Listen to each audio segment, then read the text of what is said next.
Now, I did recently buy a huge 1,000 plus book vintage paperback collection I'm very, very excited about. And in there was some old Collins White Circle crime books from the 1930s. And after I've done this one, I've already cleaned those ones up. They just need their spines re-gluing. So I'm going to do some of them after I've sorted Forbidden Planet out.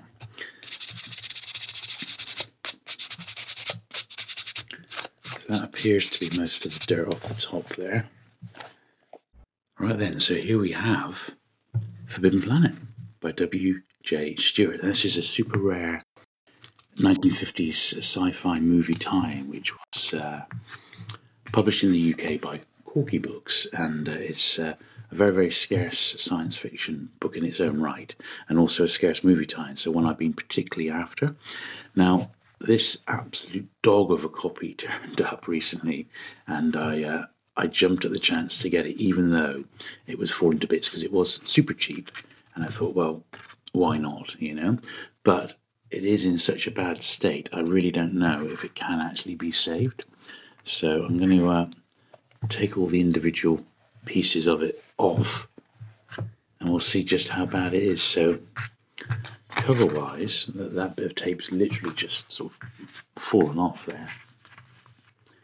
The cover is all there. You can sort of see it's there. It's just going to need sort of perhaps re-gluing back into place, which is something we can definitely do. But there's literally bits of it falling off here. And there's like a bit of sellotape residue there, which potentially we could have a look at, but it may not be too worth the effort. I don't know. Let's see. I mean, that doesn't look too bad when it's laid down like that. It's just a bit dirty. And then the actual pieces of the book itself, I've got a pile of all the debris over there.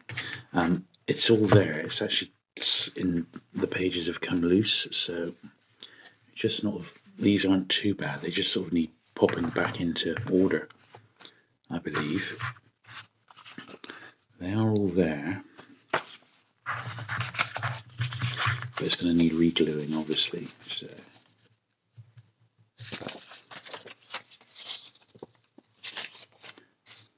that's a job in itself, isn't it? Just putting the book back into order. There we are. So that's the first page.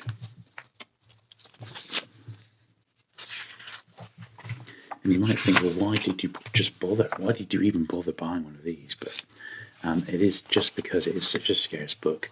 It's going to do me for the time being until I get lucky and come across a nice copy. And hopefully it will actually be readable, just about. There we are. So that's all the bits together, which wasn't too bad. More debris there. Look, there's literally bits of it falling off, and that is because this old glue on the spine here has just fallen to bits. That's what it is. It's just dried up and died. Now, you've seen me do this before. I'm just gonna get the dust off the top of the book here. Now, I did recently buy a huge 1,000 plus book vintage paperback collection I'm very, very excited about. And in there was some old Collins White Circle crime books from the 1930s. And after I've done this one, I've already cleaned those ones up. They just need their spines re-gluing. So I'm going to do some of them after I've sorted Forbidden Planet out.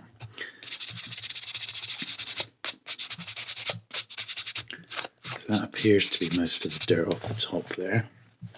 There's probably quite a bit on the spine here. Yeah, little bits of loose glue and that dropping off. And that's why I've done this on a black sort of background, so you can see just how much debris is coming off these. The Collins crime books that I was discussing, which we'll have a look at in a minute, were so bad I had to clean the tops off out in the garden because the actual level of dust was just phenomenal. It was horrible. So I wouldn't want anyone to breathe that in. Okay, so that's the block there altogether, as best I can probably get it. Now, Yeah, it's not too bad. But the next thing I'm going to need to do is have a look at that spine.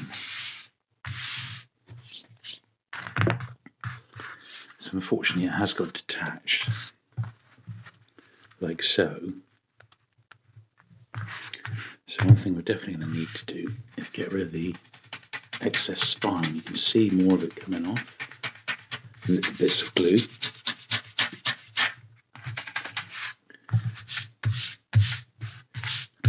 I want the surface to be sort of as clean as possible. You can sort of feel it with your finger there. I have known people use very, very low grade sandpaper on spines, but I think that would just take this book to pieces, to be honest.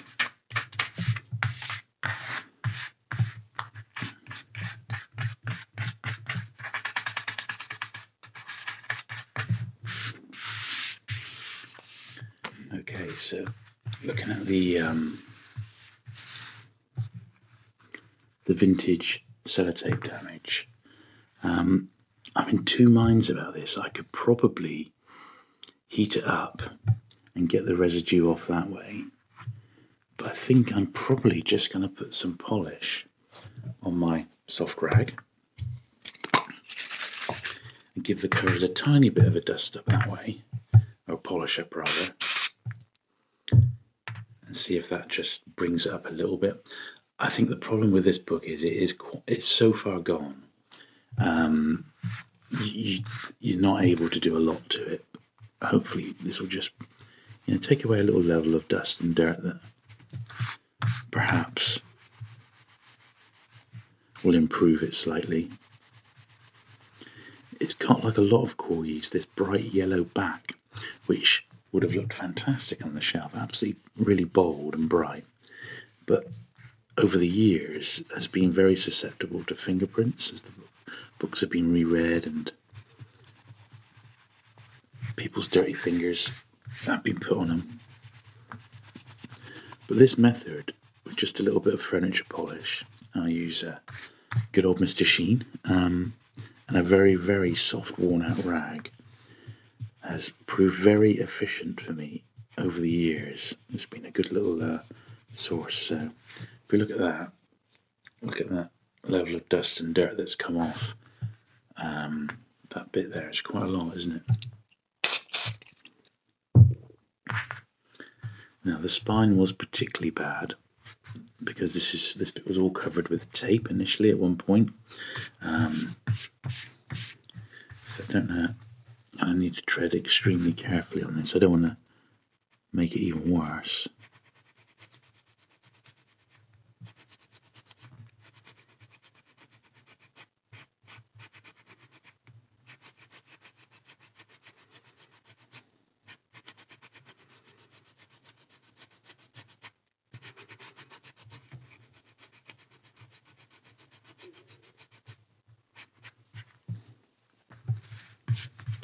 It's not bad.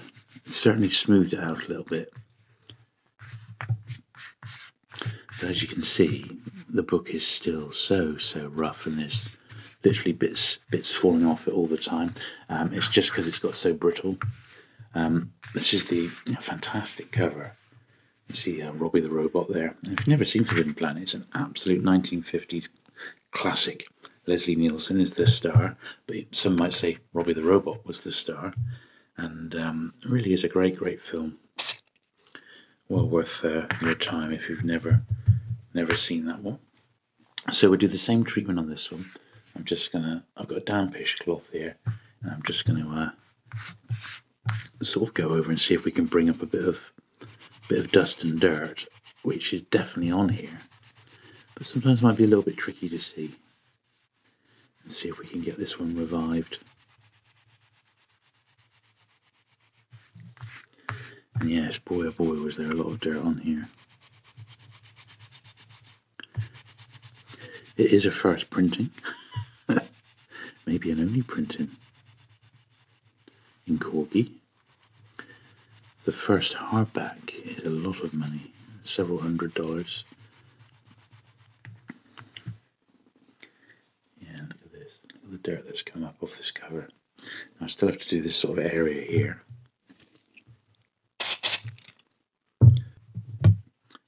I need to tread very, very carefully on this cover because it's ever so delicate.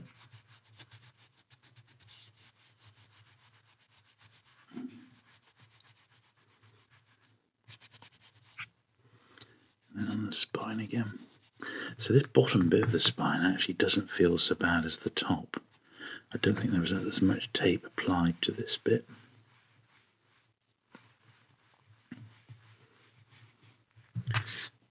Coming up very nicely, actually.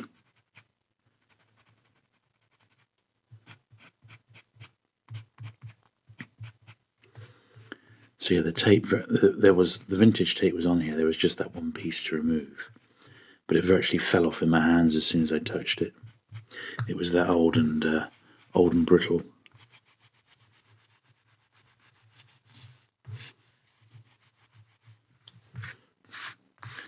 There we are. I think that's come out rather nice. That. Once again, that's just the dirt that's come off those two bits of cover. Absolutely incredible, isn't it? When you think about it, a lot of sort of invisible dirt and dust. And the thing is, on this book would have been a nice shiny glossy cover when it was brand new. So it has put a sort of a layer on it that we can clean up. And yeah. So I'd certainly love a nice mint one of these, but until that happens, I've never ever come across one in the wild, not once. And I've been collecting books a long time, so it does show quite how rare this one must be. So now I'm in sort of two minds, really. I don't know whether to put a strip of paper along the inside so that I've got the cover glued together properly and in place, and then that same strip of paper I can then use around here to bind this book again. I honestly don't know which way to go on this one.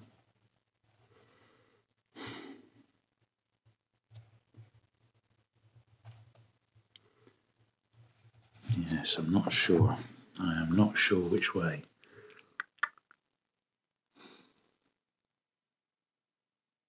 If I just try to glue this spine to this mess here, it's just going to be a disaster. So I think it might even need two bits of paper bound together. So I think what I'm going to do then, I'm going to get some just white A4 sort of copying paper, printer paper. That's all it needs, nothing really thicker than that. I have got some thicker tape, but I'm not going to use that in this case. I think I'm going to do two strips of paper, one which is going to sort of come over, maybe make a new internal spine, and glue the spine to it, like so, with a bit of paper to it. And then I'm going to do another one for the actual pages of the book and see if that does the trick. So let's get that paper now. Okay, so the actual height of the cover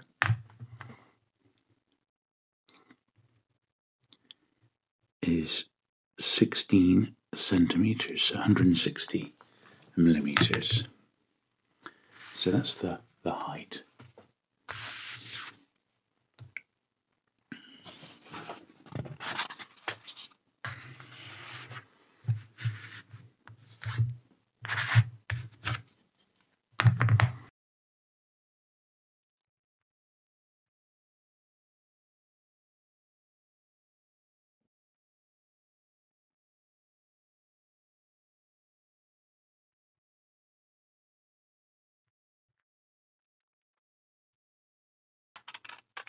We don't need to be too exact on this. We're just going to get a rough guide, and then we can get it tinkered with once we've got an idea of how it's going to go.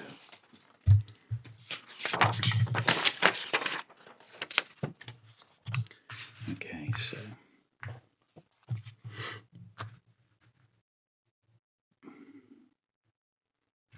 all right. So basically, I do want a piece of paper which is going to cover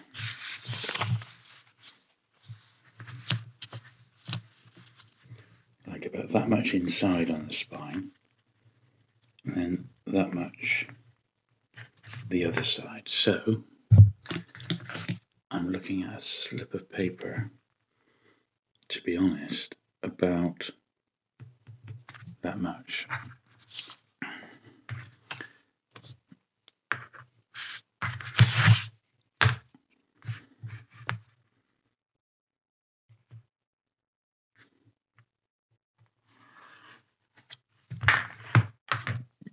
So this is going to be reinforcing the spine, at least that is the plan.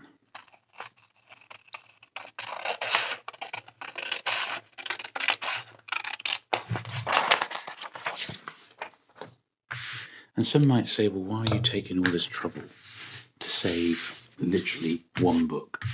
And I suppose the answer to that is, a lot of people would, if this had just turned up in, say, like a charity shop or something like that, the person doing the sorting would have probably just thrown it straight in the bin. So there's no point keeping that at all. But it is such a rarity that the effort needs to be made to keep it whole. And that's sort of my viewpoint on it, really. I want to keep as many rare books as possible in existence. Now, that's a tiny, now that I've put it on, it's a tiny slither too tall, but that's okay. Just take a hair off here.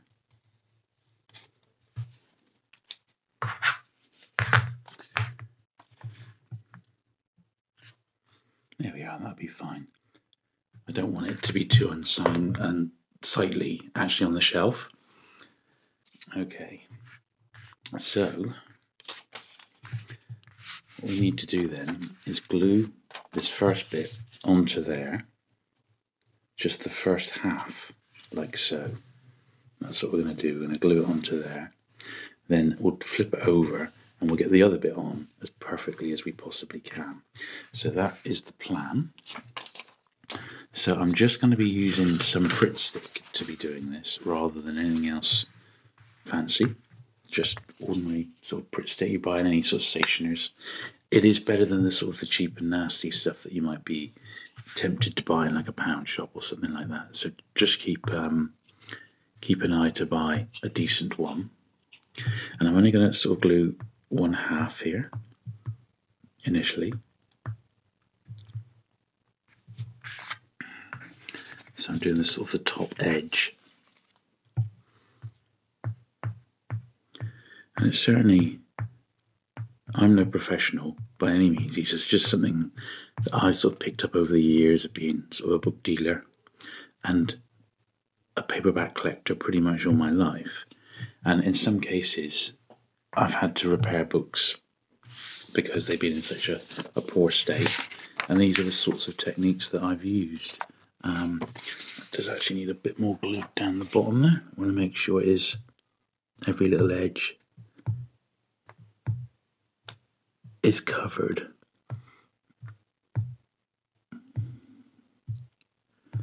Because it's much harder to go back and glue once it's been popped in. Now, be very careful with that glue. I don't want it to be any risk of it getting near the books. Okay then, so we're going to go for this. We'll do this bottom part and then that bit we'll do afterwards, yes. So this is the bottom and I want it to go sort of on there. Now in actual fact, haven't quite got enough glue on there to cover that. So I'm just going to do a tiny bit more. The good thing about Pritt stick, it will stay sticky for a while. So I'm just going to go down a tiny bit further, like so.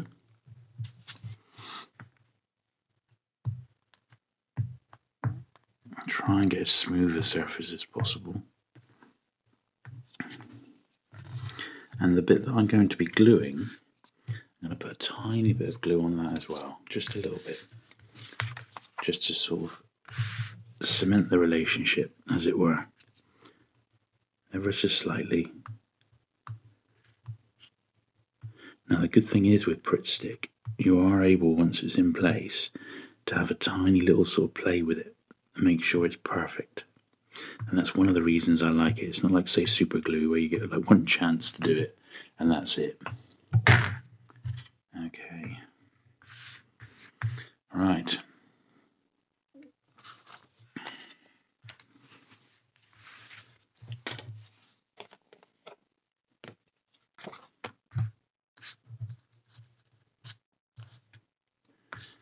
Quite a delicate little bit of the operation here.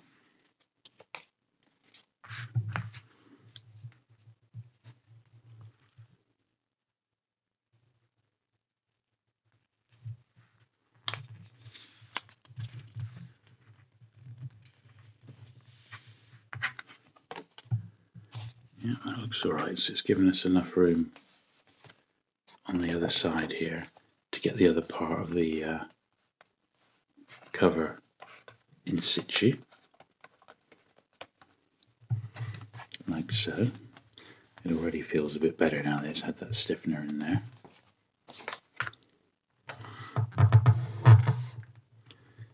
Just push down myself.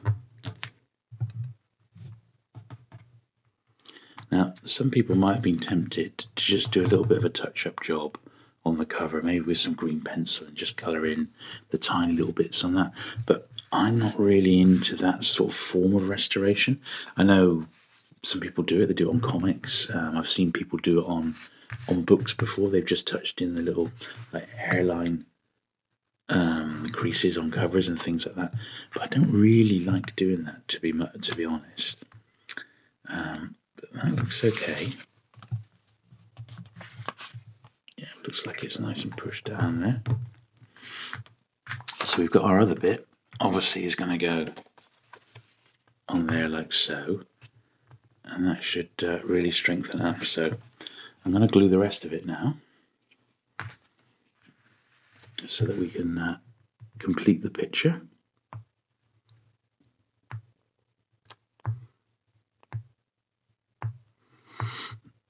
And although, you know, it's basically adding something to the book that was never there to begin with, at least it is extending its life, and that's really the main thing. The main sort of point of doing this is to give this book a new lease of life, and it will certainly be a great thing to look at and admire. And I've got a friend of mine very much into Forbidden Planet. It's one of his all-time favourite movies, and he'll be thrilled to see this one. I think he's actually already got a really nice copy of this book anyway, but even so, you know, he'll be very pleased to see this one's not going in the bin, which is quite easily what could have happened to it if it had just been sort of left.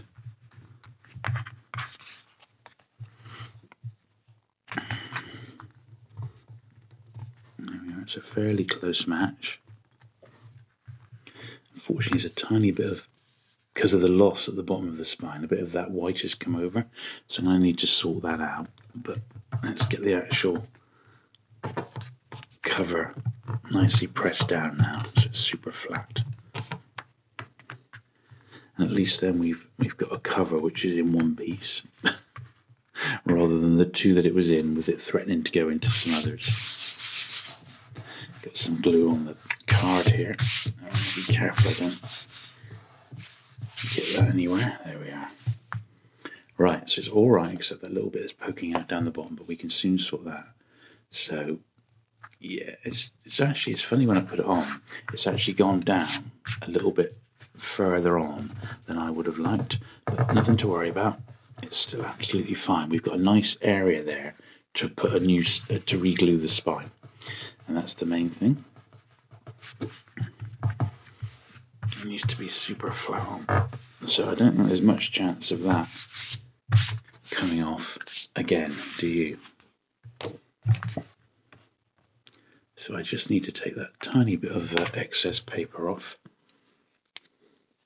I'll have a go with the scissors, see if I can do it that way.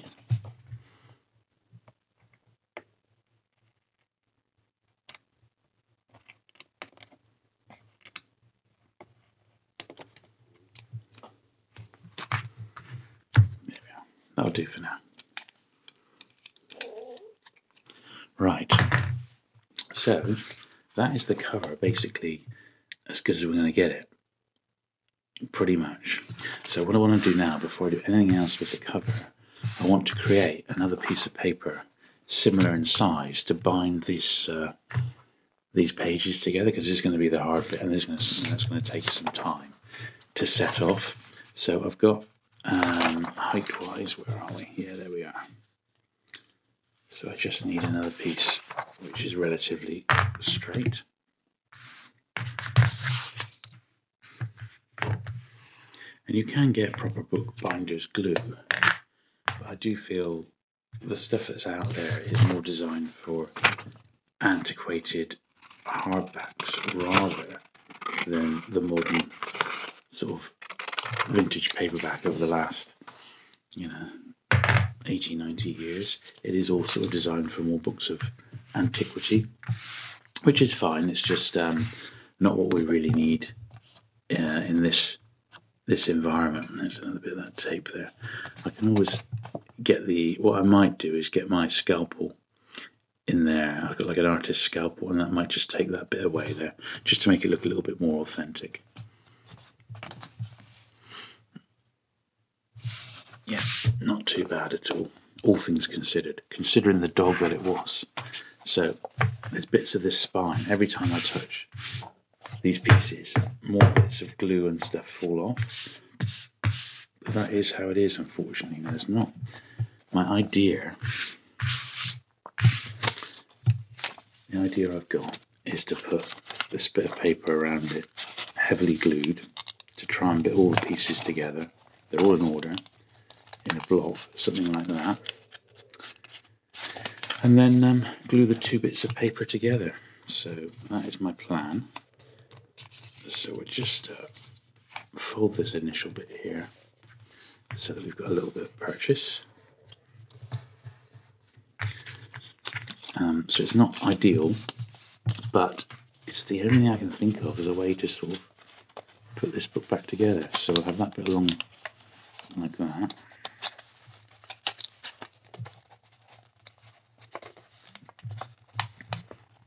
And then this one around the back. So in actual fact, this needs to go over a little bit further. So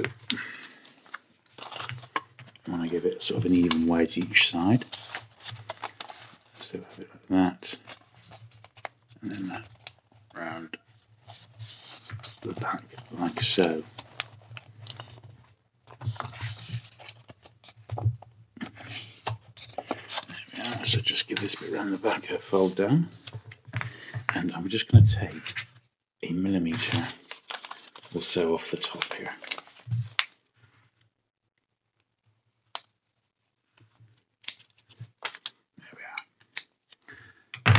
Right, well,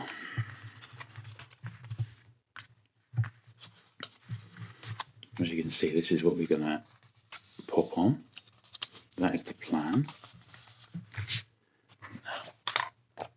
Because I double creased, I'm going to make that the back bit. So this is how we're looking to put the pieces together. It's not nice, it's not pretty, but it's probably the best and the only hope we've got of keeping this book in place. Now, the actual pieces aren't too bad, so we're going to have to glue the piece of cardboard and the block of paper, and then hope that it stays together.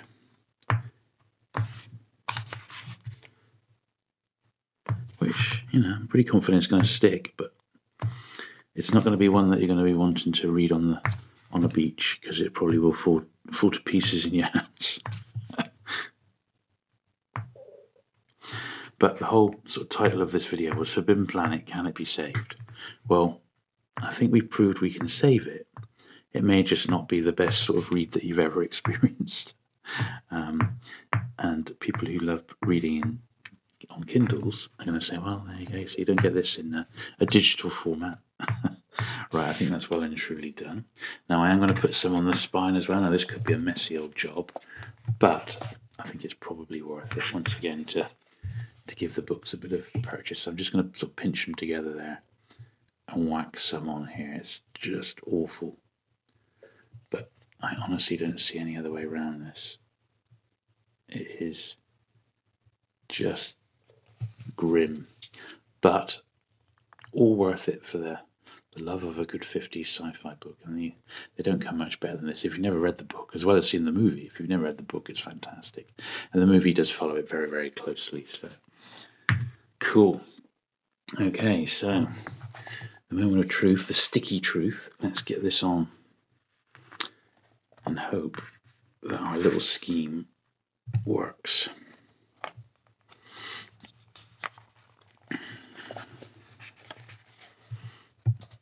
I mean, worst case scenario, at least we've saved this book from the bin.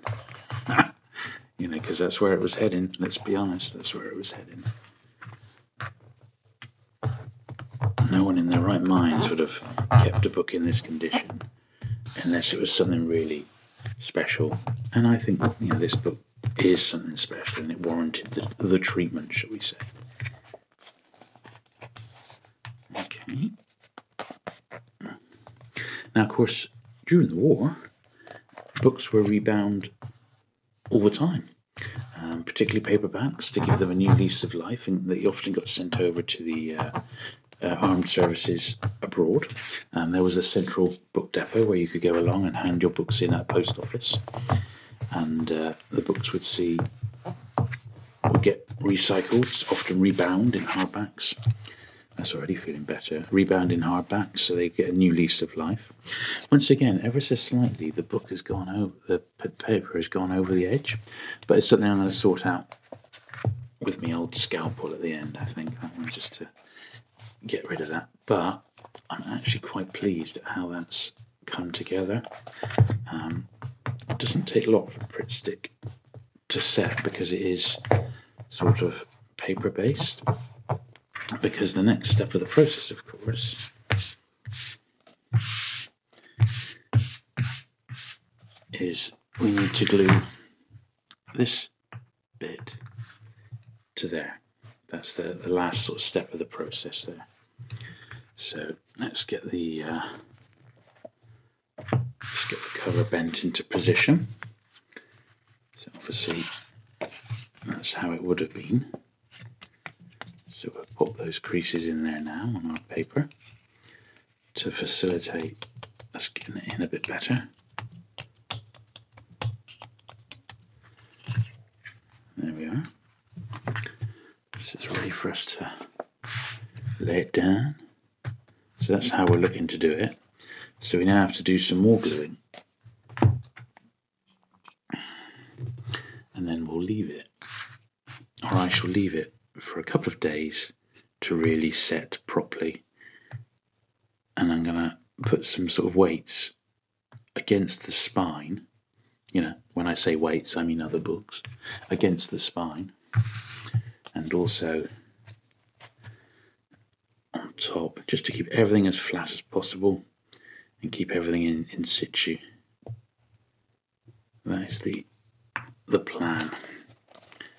Because I've got many other books that need treatment. Not all like this, thankfully, but I've got a lot of 1930s Collins crime books, which we'll have a look at in a minute. I've got a few more where I'm going to put the spines on, just so you can see what was involved. Now, I bought this massive vintage book collection, paperback collection, recently, and I've started going through it, and there was just under 100 vintage British Collins White Circle crime books from the 1930s and 40s, early 40s, and they're super rare. I've never really had many of them. I've had a few through my hands, but to get almost 100 in one hit is just phenomenal. I'm really pleased. And they're right there, right from back to number one. And there's some fantastic authors there. It's like Agatha Christie and John Rhodes, some real big names, Naomi Marsh. And they're quite collectible. And I've got some service edition ones. I've got some, and the Indian one, which was just sold in India, which is super rare as well. So I'm going to get some of those out. In fact, I've got some here. I'll be able to sort of go through these with you in a moment. I've got about 6 or so that they've all been cleaned, i.e. the tops have been cleaned and stuff, but some of them need spines, just straightforward re-gluing, and they all need pencil marks taken out. So that's what I'm going to do. But that is actually taken quite nicely. Now, obviously, we need to get the first page open so that we've got that new fold in place, like so. It's not covering up any text. And the same on the back here. And that is actually covering up a little bit of text, but I think it's a small price to pay. Now, what I really want to do is, there's a tiny bit of paper that's come over there because there's loss at the bottom of the spine, so you can consequently see the paper. Now, there's a couple of options. I could just colour it in green and you just wouldn't notice it, but as I said, I don't really like doing that.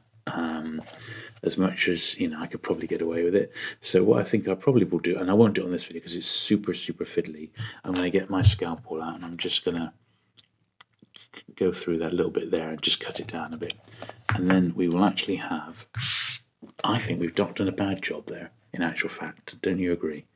That's actually come up quite well. And at least with a bit of being very tender and careful, you're going to be able to read it, which is perhaps more than we could have done beforehand. You know, at least it's a copy that's not actually falling to bits.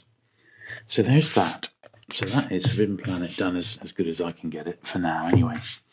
Now, as I said, I bought these fantastic and gorgeous, I've just got a few of these to show you, these gorgeous Collins Prime paperbacks from the 1930s. And this was the first book in this series, absolutely fantastic, really quite heavy, gorgeous books, and these were published not long after the hardbacks came out. So this has been the first time, this is the first ever Agatha Christie in paperback, I believe, certainly published in the UK, and it is Murder on the Orient Express. It's even in its original dust wrapper, which is absolutely phenomenal and quite a rarity. So this book alone is probably £30 or £40, I would think, being the first of the series and in such nice condition. Under the dust wrapper here, it's really nice. As you can see, I spent a long time getting the tops. Some of the tops on these, I literally had to do them outside because they were in such an appalling state. But they've come up really nicely now, and in a lot of cases, such as this one, all that's required is to take out the price, although this one someone's put first. It is, although it's very hard to determine what's a first and what isn't on these, I've done my research and this is a first. Now, although it says 8th printing, that's because it includes all the original hardback printings. So it actually came out in January 1934, Murder on the Orient Express. It's one of the early Christies, I think about number 20, something like that in her career, maybe slightly less. But I believe this was the first time in paperback. And these came out just a few months, these started just a year or so after the Penguins. So obviously there are a couple of Penguins in a couple of Agatha Christie Penguins in the first 10 or so. So they would have been the first one, but this is probably the first ever paperback of Murder on the Orient Express. I'd be surprised if it wasn't. So that particular one, in actual fact, all it needed was that bit of pencil rubbed out, and they were good to go. So a lot of these have got pencil marks in, and some of them, alas, what seems to be a common problem with these Collins books is that the spines come away for whatever reason. So this is the next one in the series, alas, not in such great nick, Mystery in the Channel. And this is the second book in the series. You see, this has had a far tougher life, and there we are. Look, a bit like Forbidden Planet, the cover has completely come off.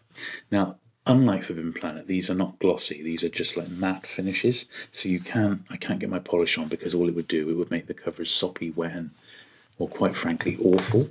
But what I can do is take out this. There's a vintage like 25p or something like that, and I can re-glue the spine. Now, once again, unlike Forbidden Planet, the actual pieces of the book have not fallen away, so I can literally just put some glue on there and put some glue on the actual spine over there, and this one will come up. So I'll just get rid of this 25 pence, no doubt come from a a charity shop or a jumble sale. And one of the facets of this collection that I bought is that the owner never really erased or tied the books once he bought them. They were sort of kept in the state that he bought them in. So they've all got like stickers, and either stickers or they've got pencil price names inside, or price amounts, which is a bit of a pain. But on the other hand, it means I can go through and show you what actually turned up in that collection. So with this one, then I'm just going to put some Pritt stick on the spine here. Looks like I'm going to be needing a bit more Pritt stick. Been getting through it.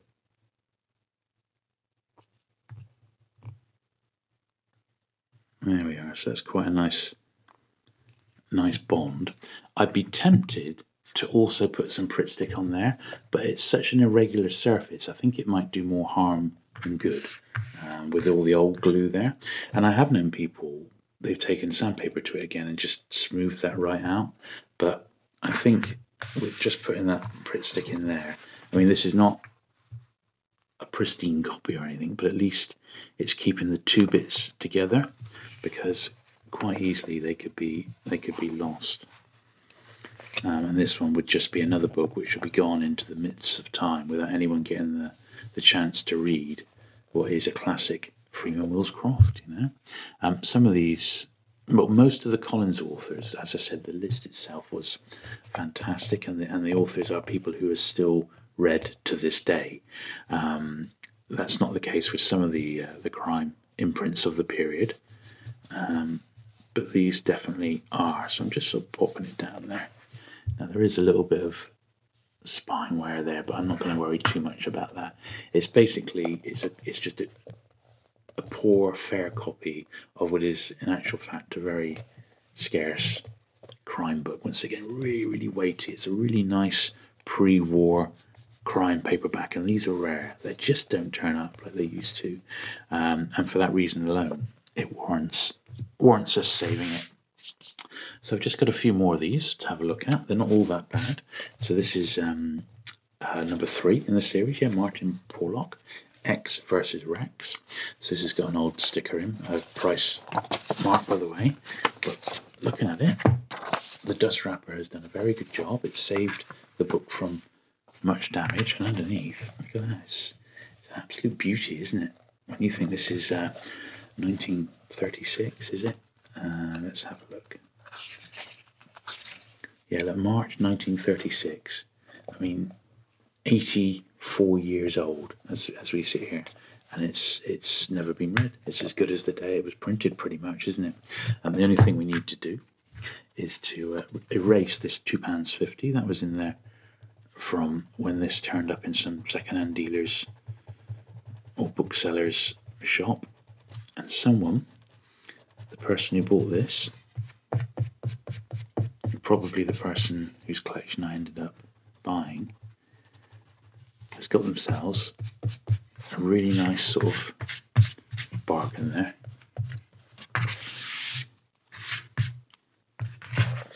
Beautiful copy that is, isn't it? I mean, that's really, really nice. Certainly penguins from this period in that condition. They do exist, but they generally don't exist on the crime titles. They're usually the most read ones because they were so popular. So having a crime title in that condition is a real treat, actually. And certainly the Collins Crime Club, because they did hardbacks and paperbacks, are collected in their own right. They're absolutely fantastic, and a lot of people really, really, really love them. So we'll just do say one more, because this video's gone on quite long enough. What we got here, another one which is in a wrapper, but I'm not really, it looks like it's not been looked after quite as well as that last one, which was a beauty. So first of all, the wrapper then, well, it's just about there. As you can see, it's massively foxed there. So it's over the years, it's not been in the best environment, but let's be honest, it's lived through a war.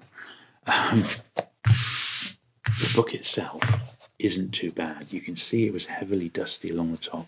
And as I said, I've already spent, out of the 100 books, I've probably got the first, I don't know, 30 into a state where they're ready for this is their final going over. So with this one, It's just that 35p to be taken out. And I've already spent about 6 hours sorting the books out, getting the worst level of dust off them, and then starting to clean all the edges along the top to get the vintage dust out, because they've been stored and they've not even been out on display. They've just been almost rotting away there. Now, one thing that I've noticed on some of these crime club titles, you see the black edge in there, and that's because this book's got so much black on there, it's come off at the printers. The black has just ended up on there. And some of these I've got that are unread, the ink has like fused the papers together. Absolutely incredible. Anyway, there we are. So that is that last one. I'm going to pop it back into its wrapper because, hey, the wrappers are rare, let's be honest. Anything pre-war in a wrapper is good news, even though it is decidedly delicate, but not worth taping it or doing anything like that. We'll just sort of keep it all together. And what I do with my penguins that I've got in wrappers, which are the wrappers are beaten up like this one, is I just take the wrappers off. I've got a big pile of old dust wrappers, and then the mint copies underneath look fantastic on the shelf. So that's what I do, and I'm sure the person who ends up with this one would do the same. So let's go back over it. So we got those 4 gorgeous, the first 4 Collins Crime Club titles, and then we've got our restored Forbidden Planet, and I've got to say, it does look really nice. I wouldn't mind that on the shelf now. Certainly better than the dog that it was, you know. So there we go. I hope you have enjoyed my latest restoration, cleaning and restoring video. It certainly was a lot of fun. There's some good books in there. If you have enjoyed today's video, do please give it a thumbs up.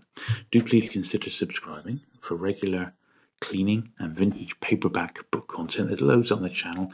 As I said, I've just bought a massive collection of over 1,000 vintage paperbacks, which I'm working my way through. And so look out for those in some upcoming videos. But until next time then, thanks once again for watching, and I shall look forward to seeing you again very soon. Hello and welcome to my latest cleaning video. So picked up a few books in the last month of July. In fact, apart from what I'm going to show you today, I did actually pick up a massive vintage paperback collection, well over 1,000 books. It was 14 boxes, and that's going to keep me in cleaning videos for the next year or two.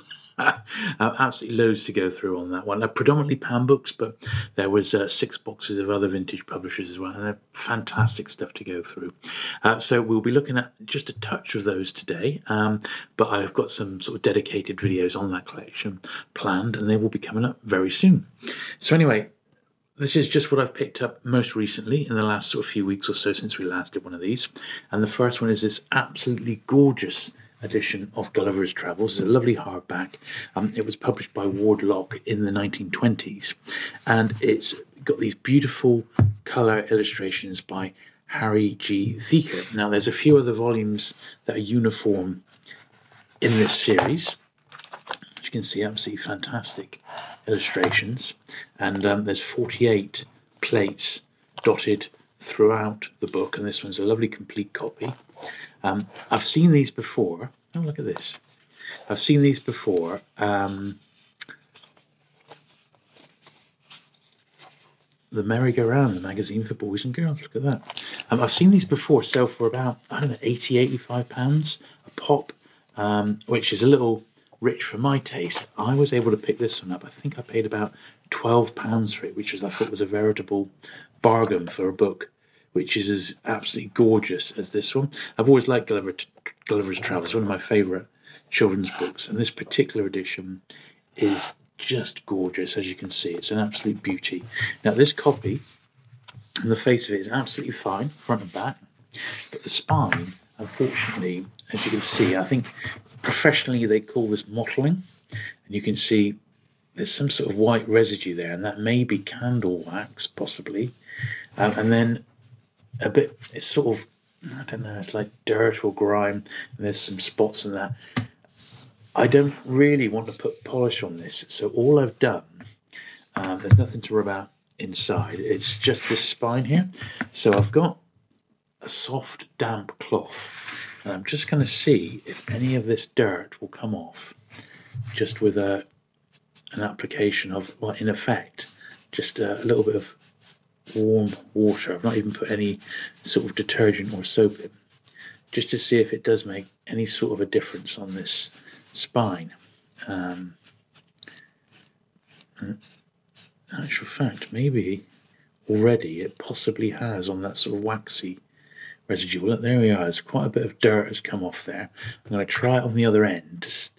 I don't want to be rubbing dirt into dirt, do I? But I'm doing it as gently as I can, basically. And it may be a several stage process, this, but it does look as if the waxy white sort of substance at the top has come off. There's more dirt there.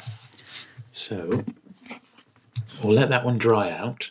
I've actually got a bit of kitchen towel here just to dab it, because I don't want the book to get too sort of damp. In actual fact, I think that's done quite a nice job of cleaning up some of the dirty marks on that. I wouldn't recommend, obviously, using water too often, but in this particular case, I don't think we have much of an option. There we are. That's all right, isn't it? That's definitely come up better than it was. That's for sure. So there's a few little marks still there, but on the whole, that's lovely. That's going to dry out absolutely fine. And when you think the book is 100 years old, what a beauty, eh? Absolute beauty. A veritable bar. I'd say 12 quid. I mean, blimey O'Reilly. You couldn't buy this brand new, probably in a shop. They couldn't even make that and sell it for less than 30. So to pick up a nice vintage antique, in effect, copy for less than about the price of a hardback, that's fantastic, isn't it? I'm just looking at a little bit of wear there, but I don't think it's the same sort of mess that was on the front. But I just think there's like a little line in the rail there, so I'm just gonna get my old trusty toothbrush, because that's the sort of thing a bit difficult to get out with a finger. I'll do the other side while we're here. There we are. That does look better. It's definitely going to look better on the shelf after that little wipe. So a lovely, lovely book. We'll pop that one over there. Next one we got, well, we might as well do this because it's in a sort of similar vein. It is more aimed at children. This is one of the Wardlock prize novels. So remember a little while back I did number 24, 20,000 Leagues Under the Sea by Jules Burt. A lovely book in this series. And here's another one, number 38 in the series. And this is Lew Wallace's Ben-Hur. Now, once again, these date from the 1920s, so almost 100 years old. As expected, like my 20,000 Leagues Under the Sea, the spine has sort of faded out, but not too bad. I've got a very, very delicate dust wrapper here, so we'll carefully slip that one off. There's not much I'm going to be able to do with the dust wrapper, except in time I will pop that into a nice protective mylar sleeve, so that it'll really like stand out on the shelf. So I just put that to one side. Then the actual book itself, not too bad. It's a shame there isn't an illustration on the spine like there is on 20,000 Leagues Under the Sea, but I don't mind. The only thing with this one, I've got a bit of a dusty top, so I'm going to need to give this one the old treatment with the toothbrush here. And you can see the dust coming off it. This is it's awful, isn't it? It's 100 years of dust. And I like to do this because I don't want really dirty books on my shelf. And as you can see, it's made a huge difference to the top of that book. I do it from a distance, I have to say, because it's a bit horrible. As you can see.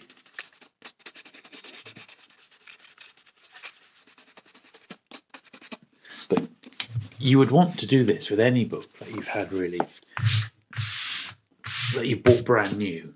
I think if you buy second-hand books, one of the first, see that looks so much better, one of the first things I do is give the books a bit of a clean. Now, the actual boards on this are pretty clean themselves, but me being me, I will just rub over with my soft cloth and a bit of polish, just to give it the once over and make sure it's as good as I can possibly get it. So give that a little squirt. I'm not going to need a lot on here because I was cleaning some books earlier. It's already got a little bit of like dampness there, and you don't want to go over the top with these because you run the risk of marking the book. So just a little bit, and then I'm just going to run this over, and it will give it, just to make sure, being such a brown and dark cover, almost certainly there's lots of sort of invisible muck and grime on here, which we're just taking off before I pop it back into its wrapper for now, until I get ready to cover the dust wrapper. There we are. And that probably took off more than the eye can see, to be honest. But yeah, that's the original book that the classic movie was based on. Obviously, there's a lot of fox in there. This one's got a prize stamp in there from a school library, and that's quite a common sight with these books because they were given away. Well, it's called the prize library, and they were often given away as school prizes at like the end of term and things like that. So I've got a few books like that in my library. Next one then, another one in a similar vein. This is a First World War title called The Great Airship, and it's absolutely phenomenal. This is a book I've been after for a very long time, and although it's not particularly rare, it is definitely scarce in a dust wrapper. I mean, super, super rare. This book is well over 100 years old now. I think it came out just at the end of the First World War. So it's super scarce, and certainly ties in with my love of great airships and the huge like dirigibles. Now, this particular one, it has been put into a protective wrap of sorts, and it is indeed protecting it. However, the actual wrap itself, I'm not a fan of the way it's been done, and the wrap feels aged. I don't know how long it's been in this wrap, but I don't think it's the lovely archival style that I use. It's just too thin. So I'm going to take it out of this wrap because I'm not a fan of it, I have to say. I'd rather the book wasn't in this wrap, and I will put my own Mylar wrapping on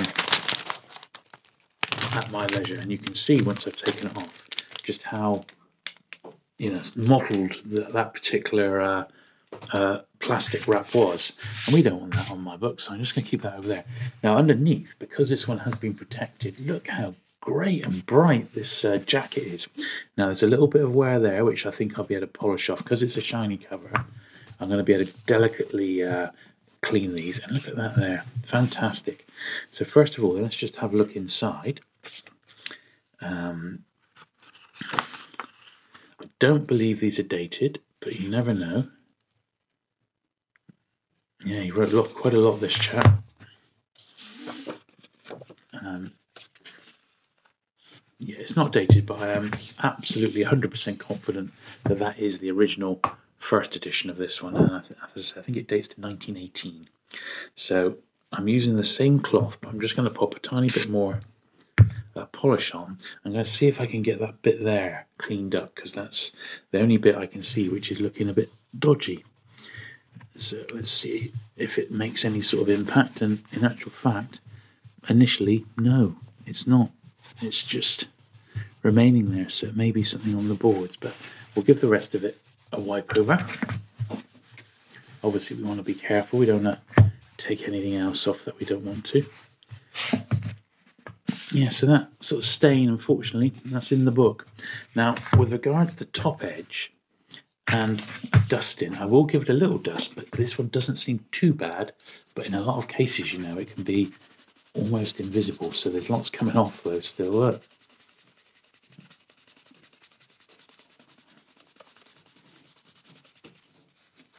Now, I recently did a huge run of Collins Crime Club titles. I've cleaned them, and I've got some to show you today. I've cleaned. It was a collection that came in this vintage collection. I cleaned there was 100 Collins Crime Club paperbacks from the 1930s, and they are absolutely fantastic and extremely fragile, but the collection hadn't been stored in the best of conditions, so the books themselves did need, the dust along the top was phenomenal. In fact, I had to wait for a good day, and I did it outside because the dust was so bad. But they've come up lovely, and all that's left now is some of them need their spines regluing because they were notorious for having bad spines, weak spines.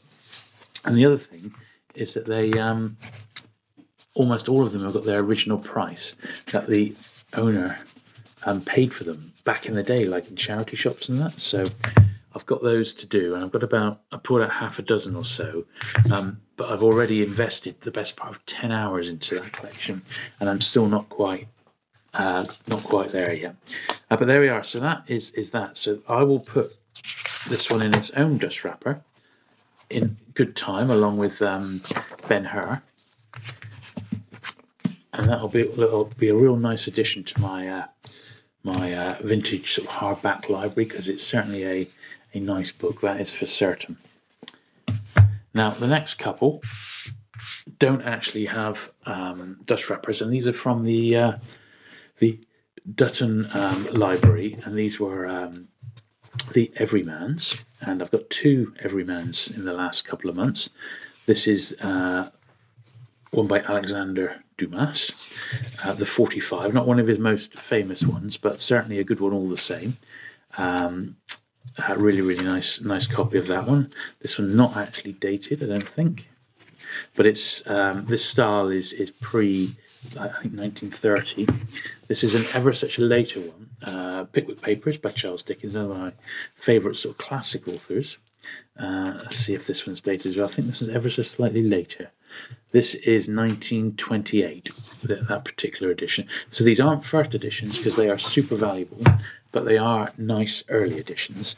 And all that's required on those is just to go over the top with my trusty toothbrush here and see if there's anything on the tops. And in almost both cases there, those are both absolutely fine. So nothing to worry about there. So I'm getting quite a library of the Everymans now, and they are really great. So if you're into a classic, I think, well, why not have really nice editions, you know? So I think what we'll do, I'm just going to pause there. I'm going to pull the camera out a little bit so we can see a little bit more of what we're getting on with. Okay, so as you remember, my last couple of videos, you know, I'm trying to put together a collection of the novels of Dick Francis, and luckily enough I've been able to get 2 more from his collection. Both of them have been signed, which I'm very pleased about. I'm still after For Kicks, which is one that, you know, I'm still searching for, but I've been able to get the next 2 after that, and that's Odds Against and Flying Finish. So here's Odds Against. So once again, this one's been popped into a wrapper, not by myself. Someone's actually popped one of these together, and it's a great wrapper it is. There we are. Broom Lynn was the designer, but the wrapper has been protected once again in, I wouldn't say in antiquity, but by someone who's just, you know, they've done a good job. You know, they've done the job of actually protecting the wrapper. But as you can see, it's been stored on the shelf. It's not in great condition, and it certainly doesn't make the book pop, which is what I like to see with dust wrappers. So underneath, the wrapper is absolutely fine. It's in lovely condition, and once I've got that in like a miler wrap, that's going to look really the business. So I'm just going to pop that to one side and look at the actual copy of this copy of Odds Against, and it's really nice one. It's come from a long time Dick Francis collector. Unfortunately, I missed his copy of For Kicks. Someone beat me to it, but I was able to get the next 2, and I was particularly delighted because this one and the other one are both signed by the author there, which is really good. So as I said, because Dick Francis himself is reasonably easy to collect these days, just going to give the top a wipe, I thought, well, I might as well make it quite special and try and find, because he was such a prolific signer, I think if I'm going to collect them, particularly the later novels, I want them to be signed copies. So there we are. That's just taking off that little bit of dust there. Yeah, I'm going to want them to be a bit special. So not everyone, but a lot of my Dick Francis books are all going to be signed copies. I think that's quite a nice little target, and it'll make it a bit more fun on the the thrill of the hunt, as it were. As I said, he was a very, very prolific signer. Did a couple of sessions with him myself back in the 90s. He always used to come down to the southwest on holiday and stay in Torquay and Paynton. There we are, lovely. So yeah, delighted to get that. The Dick Francis collection is coming along strong. If I could just get for kicks, I think I'd be well on my way. And they're such great novels. If you've never read them, they really are recommended. So there's Odds Against, and what a lovely first edition that is. Modern First, it is in great shape. I'm absolutely delighted to have that. And might as well do the other one while we're here. So this is Flying Finish. It was from the same collection, and it's got the same sort of amateurish dust wrapper protection. I can't moan because the dust wrapper has done its job. It's protected it, but it's super sleeve. It's not. It's just not my thing. I would rather put my lovely Mylar wraps on. I think it makes the dust jackets really pop much better than what this person's done. But fair dues to them. They've saved the book from getting damaged long term, and that can only be commended. So let's have a look at this dust wrapper. So this is almost like a photograph, isn't it? And it's of its time. Michael Dempsey was the designer here, and the book is of its time. But I suppose I prefer the slightly earlier painted covers. This one does look like the work of an art student, but I'm not complaining because it's a great book, absolutely great. So let's see this copy. Looks all right. Nothing on the inside, nothing to rub out. It will just be a bit of dust along the top.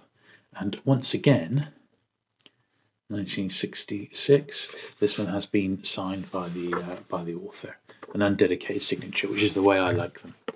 So with signatures, the last thing you want is, oh yeah, hi Bob, best wishes Dick Francis. What's the point of that? I'm not called Bob, so it doesn't mean anything to me. So I would prefer, even when I go to a signing, unless it's someone I really like, and they ask for it to be dedicated, I say, oh, can you just put a signature, please? Just signature. That's all I want. So quite a little layer of dust came off there, didn't it?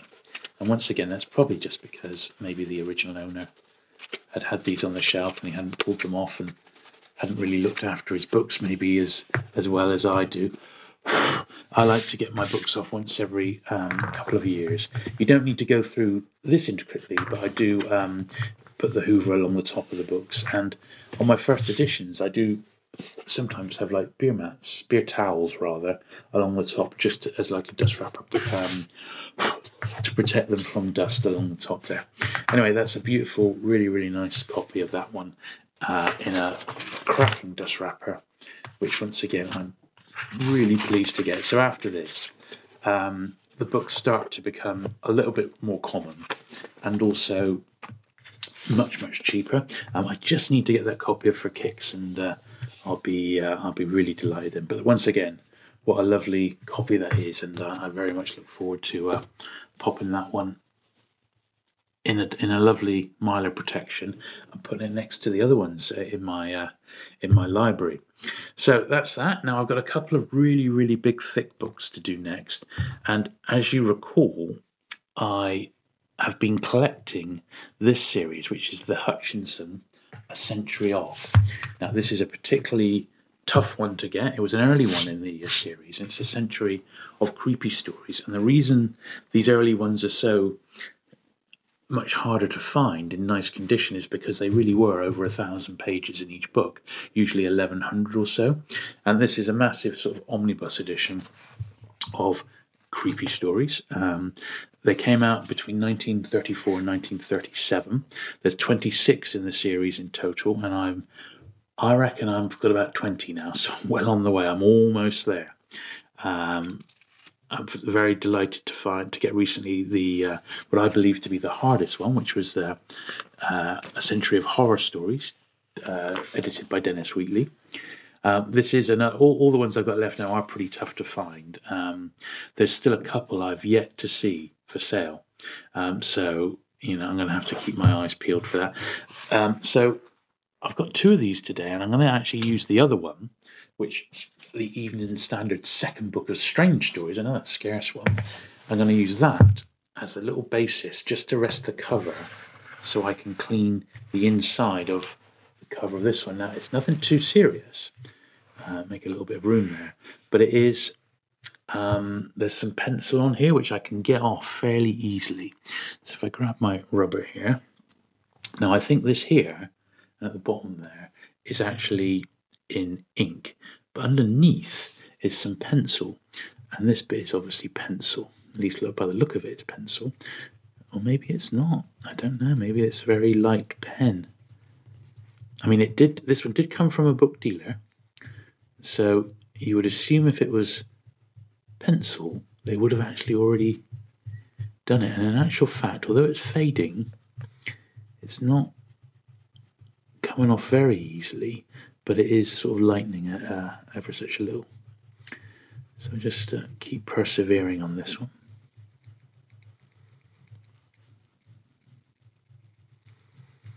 Ultimately, I don't actually mind a name and a date inside a book.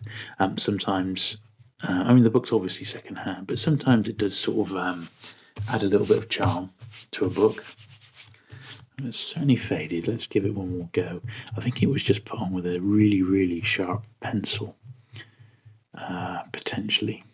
But this Century of series, I cannot tell you how much I've been enjoying dipping in and out of them. It's right up my alley, with full of short stories in every sort of genre. There's some non-fiction ones as well, books of famous crimes. There's a book on English royalty. It's really interesting. 1001 Wonderful Things is another really great one. Let's see under here. But the short stories and extracts from books, they're not all exclusive short stories. Some of them have been just pulled from longer novels. There's some really, really good stuff there by some top authors.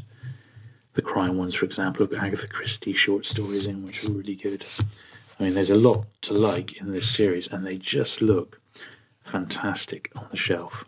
So I think they're really, really underrated, and it's not too difficult to start putting a collection together quite cheaply. The hardest bit is finding them in nice condition. That is definitely quite a tough part of the process. So consequently, it's probably taken me over a year to get 20 out of the 26. I have got a dedicated video planned. As soon as I've licked the set, I'm going to do a video with the whole lot on, and I'll include a proper checklist and buyer's guide and things to look out for with them. There we are. That's not too bad. But big ones like this, because they're so big, if you've got them stood up like that, you see how, because of the weight of the book, they just drop, which is a real shame. But there's not a lot you can do about it, because this is one of those ones that is a 1,000+ pages. Now the top of this one is not looking great, so I'm going to need to give it the old toothbrush, and it's almost like I want to put a mask on. But let's just see quite how bad it is. Oh God, it's not great, is it? I'm afraid to say, but I'm afraid it's a necessary evil. These books are 85 years old now, so probably no one's ever done this to it. Wiped off the, and even though this came from a book dealer, I can't imagine they've had the time to go through and clean this up to a sufficient standard that I would like to see.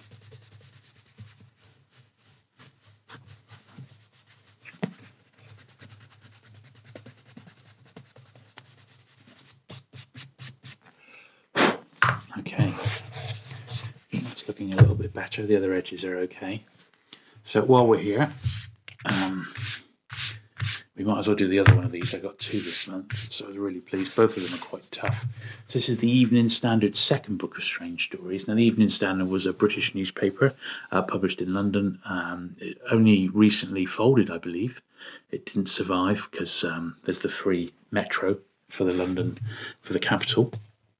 And there's a little bit there that needs ripping out straight away, so let's get that done. It's got like a B5 there. Now, I'm assuming that's in pencil, but it may actually be ink. I don't know. Yeah, it's not actually pencil. It's very light and slightly faded ink. So nothing we can do about that, I'm afraid. Let's see the rest of it.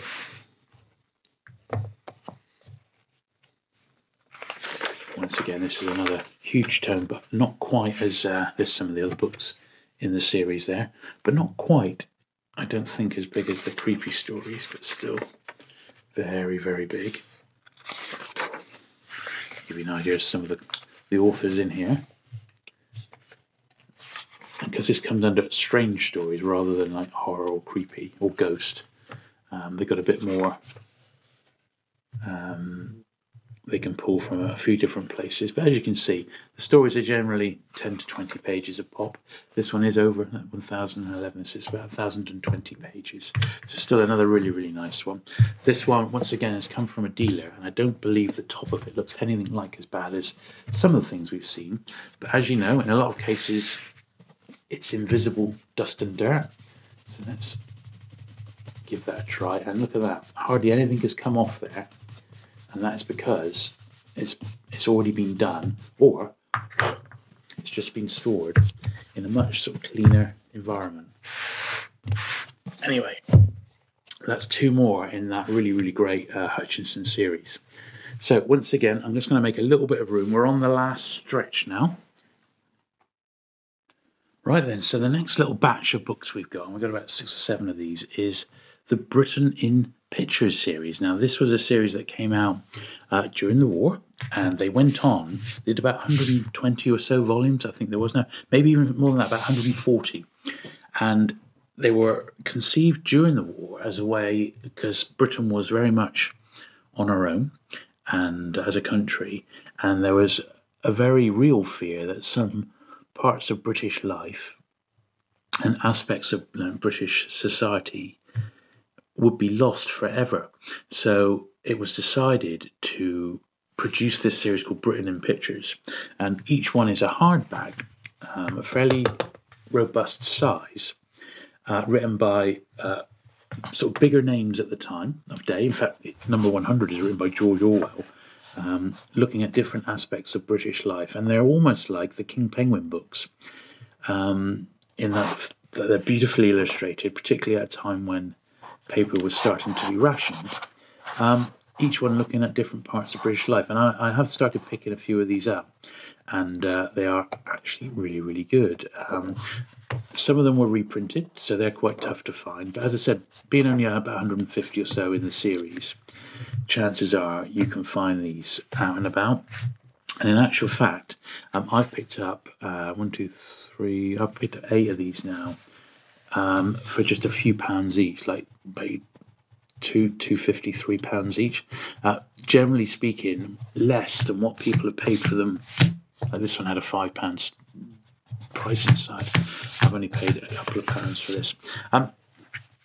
The earlier ones, they are numbered. The earlier ones don't have a number on the spine and didn't come with dust wrappers, whereas the later ones do have a number on the spine, and they did come in dust wrappers. This is another earlier one. English press, so that was actually, I believe, number 1 in the series. That was the very first one, and this is number 2, British Sport. Now, some of these came from the same collection, and what the owner did, he put them in plastic dust wrappers again, ones which I don't particularly like. As you said, it's much thicker. They're not even fully covering the dust wrapper, and I just prefer these. These will be fine without having any extra protection on. I'm not going to bother redoing these because I think they're actually fine, but I'm just going to, as we go along, I am going to take them out of the dust wrappers because I'm not going to keep mine in them. There we are. I think they actually look better without those really amateurish plastic wrappers that have been popped on them. Now, one thing that is definitely of note is the tops of these are quite dusty. Now, I'll do the internal bits first of all, because these have all got pencil marks in, original pencil prices from second-hand stores. This one's got 3 and 6, probably the original price, and then it's got £3.50, which is obviously a more modern sort of dealer's price. As I said, when you see these around, they're generally cheap, and when you've got a few together, they do make a really nice sort of little collection of books. And as I said, for me, it's almost like they really remind me of the King Penguin book series, of which I've got one here actually to do, so I'll show you one of these now. This would have been an original King Penguin, and they're just ever so slightly bigger size-wise, so if you have a look at that, they're just a little bit bigger, but very, very similar format, sort of pictures and text of really high quality. So anyway, I won't dwell too much longer on these, but I have got a few to go through. So here's another one here, so book on English music. Same thing again, it's had someone's put an amateur dust wrapper on, which, as I said, is fine. It does the trick. I don't mind people doing that because they're showing willing, but this is even thinner than some of the other ones we've had, and I suppose it stopped it getting any worse, but you might as well have put some bleeding cling film on. It's just so awful. Whereas what we got there, this one actually looks better out of a dust wrapper, and I'm certainly not going to bother putting it in a fresh miler because I just don't think it's worth it. So let's just pop that one against the wall there. Okay, here's the next one, which is British Statesman. Same principle again. Let's have this vintage dust wrapper popped on, and that's absolutely fine. So we'll get rid of that. It's funny, but almost every one of these has been put on in a different manner, and it just shows possibly they've come from different collections or different people have actually done them. But once again, because they've all come in dust wrappers, when you take these off, and considering these are now 80 years old, they look blooming lovely underneath. So the dust wrappers is a really, really good way of looking after these. As I said, not all the subjects are going to interest you, but a lot of them will. Let's get rid of this little £6. Cost £6. As I said, my little rule on these is I don't want to pay more than £3 a volume, and I've been fine sticking to that. I've been able to get all of them. You can often pick up job lots online, basically 20, 30 books, and end up paying about £1.50 each, which isn't bad, is it? British philosophers. Now just look how, although this has got a cover on, it's almost muddied it. It's like looking it through, what's the word? It's like looking through, I don't know, through a window. Whereas if we just take off this wrapper, the protection didn't even cover the whole wrapper. But when it's off, it looks much, much better, doesn't it? So we'll slip that one on there as well. And this one, God, £10 this had in price. That's crazy, isn't it? I wouldn't dream of paying a tenner for this. But I would, however, pay my cheapskate £3 for it. God, tenner. I suppose it is a nice copy, but even so. Almost all of these only had the one printing. There's a few that did get reprinted, and they are clearly marked as reprints, so they're quite easy to distinguish if you just want to pick up first editions. This is the later one. This is number 101. It has actually got the number down below there. Life Among the Scots. This one hasn't been, it's in its original wrapper, which hasn't been taken off, or protected rather. So it's got a bit of vintage. This one looks like a 5 shilling price on it. So that's quite expensive. But I guess this is after the war now, so prices have gone up a little bit. And I suppose a hardback book in a dust wrapper, maybe that was the sort of going rate. I don't know. I don't visibly see cover prices on these, but you can see what gorgeous books they are. They really, really are lovely, these. And there's some of the other books in the series. They do encourage you, and they were sort of broken down into different areas: arts and craftsmanship, education, natural history, social life, country life and sport. You could say they're quintessentially British. House of Commons. But as I said, the whole series was called Britain in Pictures for a reason. It is Britain. Although they do cover the Commonwealth. So the British Commonwealth, so places like Australia and New Zealand do get at least mentioned. This one on the House of Commons.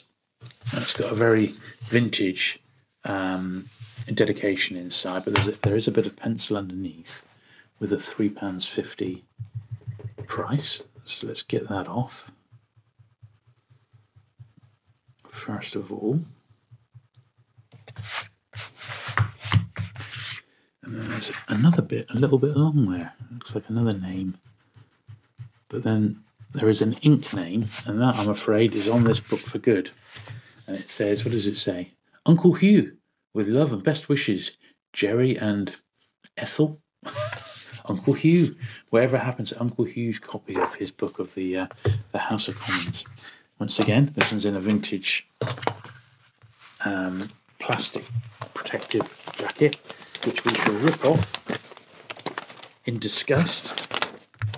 Although it wasn't too bad, but yeah, I'm not a fan. And slip the book back into its original wrapper. As I said, I'm very, very careful with my books, so there's no danger of these getting any more damage because they're out of a protective sleeve.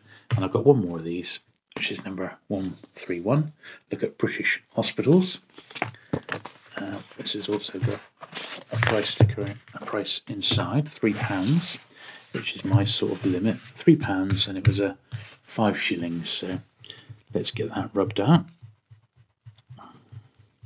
And as I said, I don't go out of my way madly to collect these, but I do enjoy the history of them. Some of them are quite scarce. They've had smaller print runs than others. Some of them are very, very common. But overall, the only one that really sort of commands, sort of collector's money is the George Orwell one, number 100. And for obvious reasons, I guess, because it's George Orwell. He's such a great writer.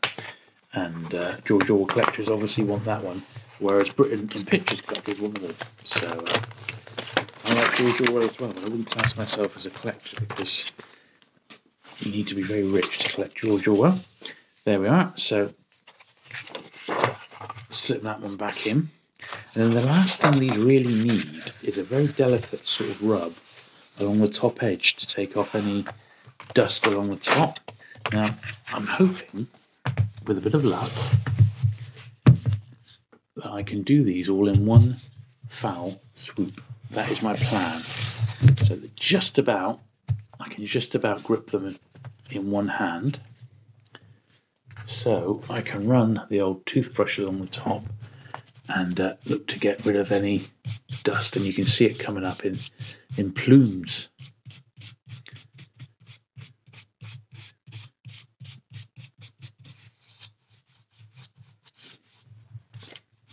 Oops. Some of them are worse than others. I don't expect to get them perfect by any means. But once again, these are quite old books.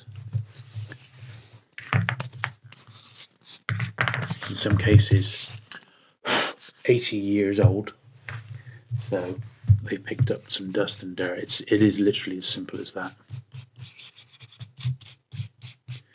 Hey, some of these have made it through the Second World War, so who's to say? There we are.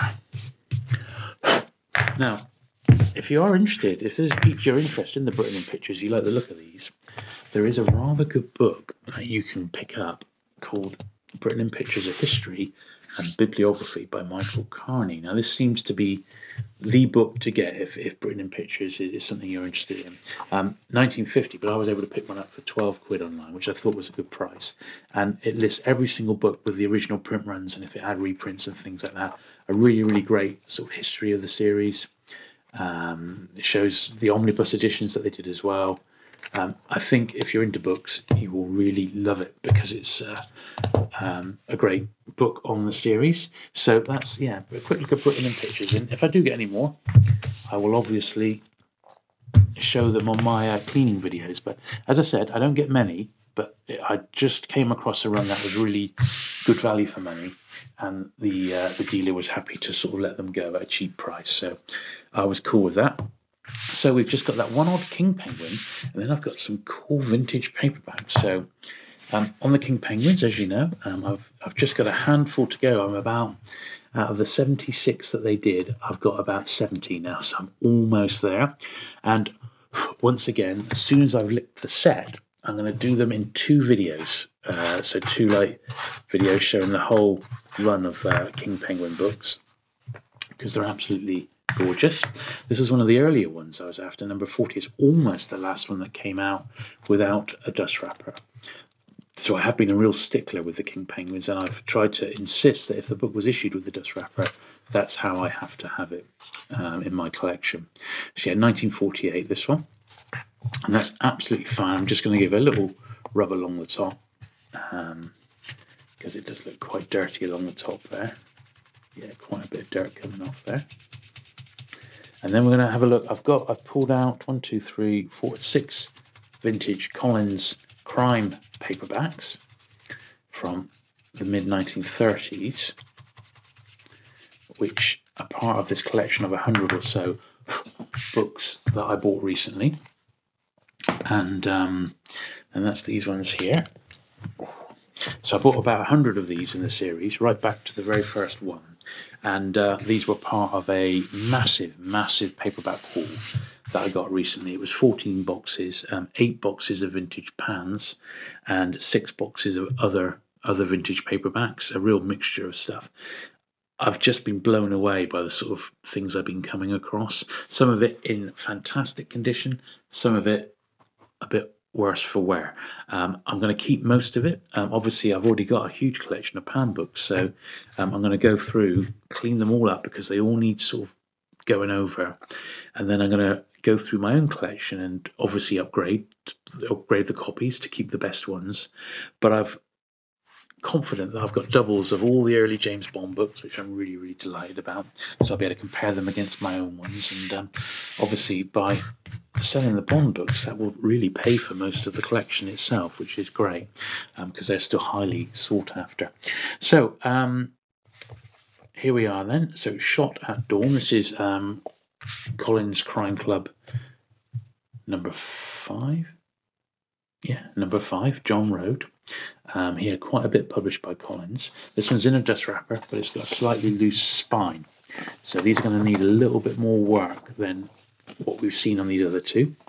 So underneath, you take the dust wrapper off, that's a really nice sort of robust copy. But as you can see, it's just come away from its thing. Now I've already done, on all of these, I've spent hours going along the tops cleaning off the vintage dirt. So the tops of these books has already been cleaned, and believe me, some of them were black, absolutely black. So this one, in actual fact, just needs the spine re-gluing. So I've got my trusty Pritt stick, and I'm just going to run a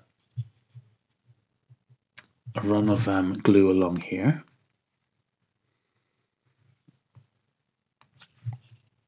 So that I can re-glue this spine back into place, because this is a lovely copy of this book. Nothing wrong with it at all. And John Road is quite a collectible author, you know, but he's someone I'm rather embarrassed to say I've never read any, at least not that I can remember reading. But yeah, a lot of people really rave. They say it's just brilliant. You should definitely give it a try. And in Collins, of course, he had loads published in this imprint, absolutely loads of books. So maybe before I get a shot of these, because I don't think, I'm tempted to keep them, don't get me wrong, because they're so nice, but over the years I've only ever had a few, and I don't know, I'm really torn, because the Agatha Christie ones are lovely as well. There was I think 18 Agatha Christie's out of the 100 books, There's also a couple of rarities. There's a couple of service editions, and there's one. These were also released in India, and there's one Indian one in there. But you know, once again, those are quite sought after and collectible. And really, you know, I don't really collect them, so I could let them go, and I could put the money that I earn into my book fund to buy some other books. So there you go. Literally on air, I've talked myself out of saving these, but boy, I've been torn. I've been thinking about it and thinking about, I really love them. Maybe what I'll do is I'll read a few before I let them go. Then I won't feel so bad. Let's just read it, get a few under my belt. Here we are, R.I.P. Philip MacDonald. This is number 8 in the series. Now this one is fine. It's still in place. It's been cleaned. It's just the 20p. So, as I said, in a lot of cases, the original price, what the owner, or rather the collector who bought these, he didn't take out, like I do religiously. He didn't go through his books and give them a little tidy up like I like to do, and he folded over corners, sort out, but mainly take out the price inside. I think that's an essential. But that's absolutely fine. That's a really nice sort of copy of that one. Now the next one, wow, it's a bit of a dog in actual fact, but it's a classic. It's an Agatha Christie. It is perhaps one of the worst ones in the collection. Why didn't they ask Evans? And as you can see, it really is in a bit of a state. So I think, I don't know if you saw one of my most recent videos where I had a copy of Forbidden Planet, and I managed to restore that one back to something resembling half good. I mean, the sort of tape here is coming off. I'm tempted to just ease it off. Yeah, it's coming off quite easily here. There we are. I think we're going to need to do a number on this one, I'm afraid, guys, because it's a real dog, but I think it can be saved.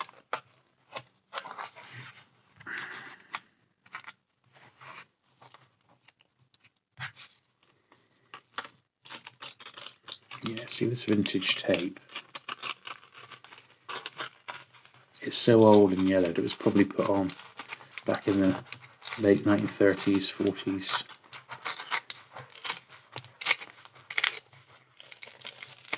And it's just sort of withered on the vine, so it's not been too difficult to remove it. So now the book will come away. We can get rid of this other bit of tape now.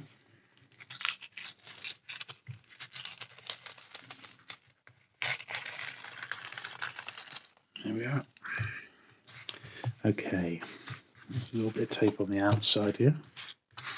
Now this might be more problematic because if we remove this, it's going to cause the black to come up, and we don't want to cause any more rips. So I'm going to leave that piece of tape on there.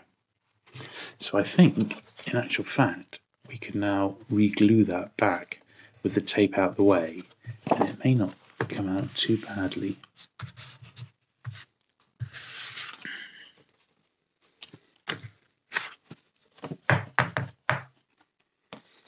Awfully dusty.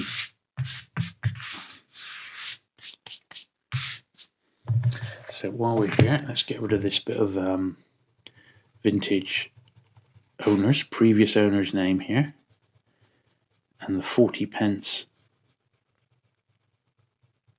that it was sold for, probably from a charity shop or similar back in the day, the early days when you could find these in shops. Believe me, you don't anymore.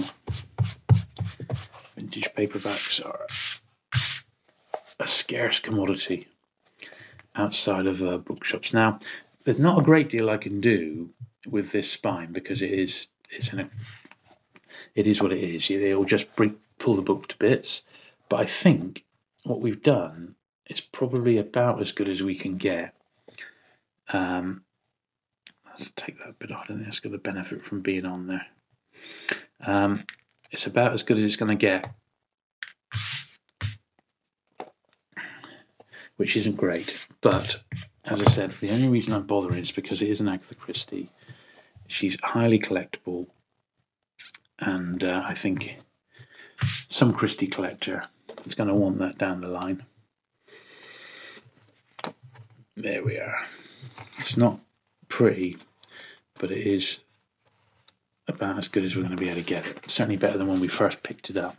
So I'm going to delicately re-glue this spine now.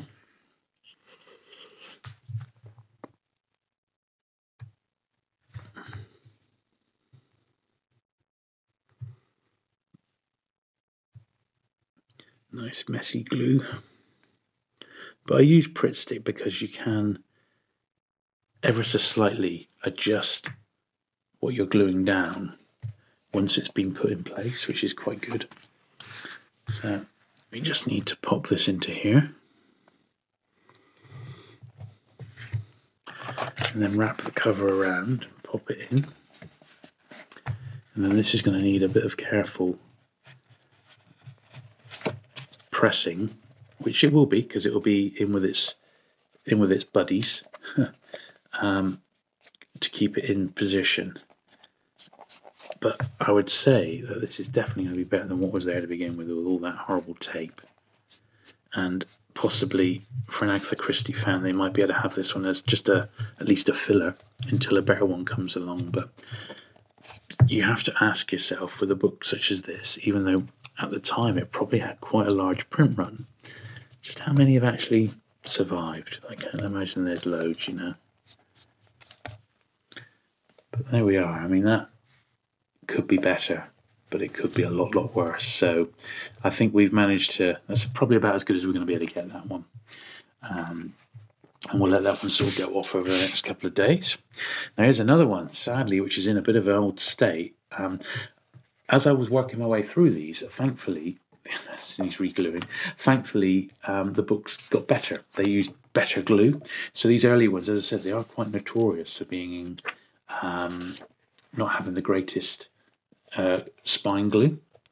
So I'm going to just, there's no, at least there's no horrible tape on this, but there is loss to the dust wrapper at the top and the bottom there, and there's obviously not much we can do about that without reproing it. So I'm not in the realms of doing that on this particular one. So I'm just going to glue what's there, just to keep the book complete, or as complete as it would have been. There's no dust wrapper on this, and it would have been issued with one, but it's the only copy of this one in the collection. And for people who are collecting it, so say this was the only one you needed, well, you're definitely going to say, oh, well, I'll have that just for now. I mean, this isn't going to be a lot of money. It's going to be maybe £2-3, you know, if that. But if it was the only one that someone needed, well, brilliant, you know. And it's a vintage crime paperback, and a pre-war one at that. So these warrant saving. It is as simple as that. I would not want to see these thrown away.